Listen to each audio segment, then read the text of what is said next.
Sementara aku nak buat unboxing barang-barang yang aku beli dekat Temu, to make sure semua barang yang aku beli dapat dalam keadaan yang baik, aku just nak bercerita yang macam betapa bersyukurnya kita kalau yang duduk Malaysia yang selalu suka online shopping kan.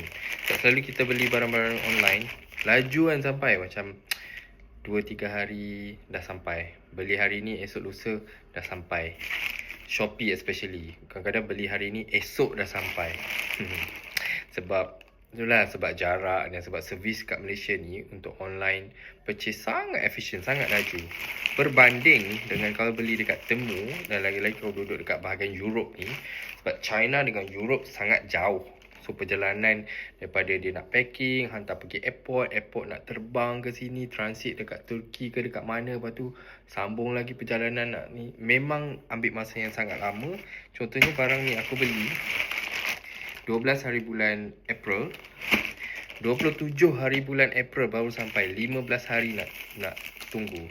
Kalau ikutkan 15 hari tu kira macam laju lah kan untuk jarak yang sangat jauh macam ni. Tapi sebab kita dah terbiasa beli barang terus sampai ataupun sampai dengan cepat, so ni kita rasa macam lambatnya, tapi sebenarnya dalam masa kurang sebulan kira laju lah.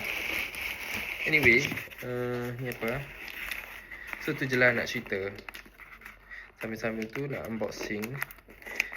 Lagi satu, beli kat Temu ni dia macam kau beli banyak-banyak barang, dia hantar sekaligus sebab dia orang macam warehouse kan. Dia bukannya seller satu-satu. Okay, so this is the lunch box untuk anak aku.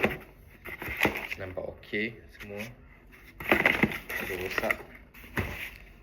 Just nak make sure kita check satu-satu sebab, dan kalau boleh tak nak ada yang default ke apa, sebab susah kot. Aku tak pernah lagi buat return, tapi aku rasa macam susah sebab aku tak tahu nak post kat mana, sama ada dia orang boleh datang pick up ke tak. Kalau kat Malaysia kan JNT semua buat sangat efisien kan.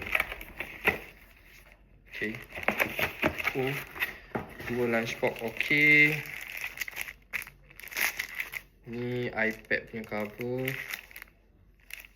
looks good. Tengok ni, manufactured dekat China. Ni untuk custom punya declaration kan.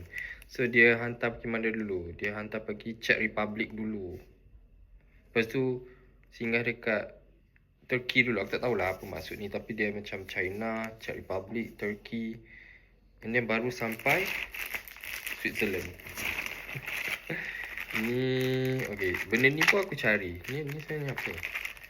Ini adalah teeth floss. Sebab kat sini aku macam susah nak jumpa, ataupun aku rasa harga dia macam tak berbaloi untuk dibayar. So kita belilah dekat Temu. Okay, beli. Okay, jam anak aku. Sekejap dia nak jam. Looks good.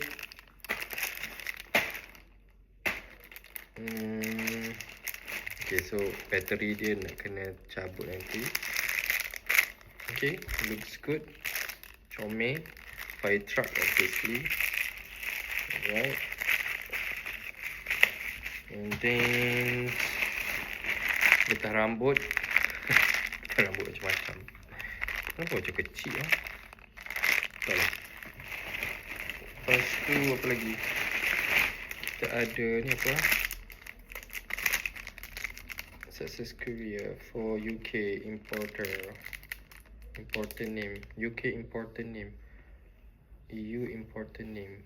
Okay, aku tak faham how Temu actually work, but that's beyond my apa yang kisah.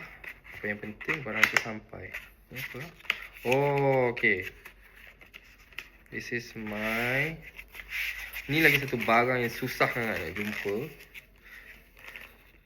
Aku sebenarnya nak cari berus untuk straw ni je. Ni ada. Tapi alang-alang dah beli, takkan nak beli satu benda berus kan. So kita belilah set straw punya glass set. And then this one looks good. Okay lah, packaging dia macam secure, so tak pecah ke patah. And ni lagi satu tooth floss. Kita beli dua. Just nak to check je satu-satu. Salah apa ni. Ni adalah, oh, this is the watches. Sapero watch. Cantik tak? Okay, ni apa? Oh, ni untuk adjust the wristband. Oh, cantik. Oh, lawa. Cantik kan? Oh, I love it. Okay, itu saja. Bersyukurlah duduk Malaysia. Sekian, terima kasih.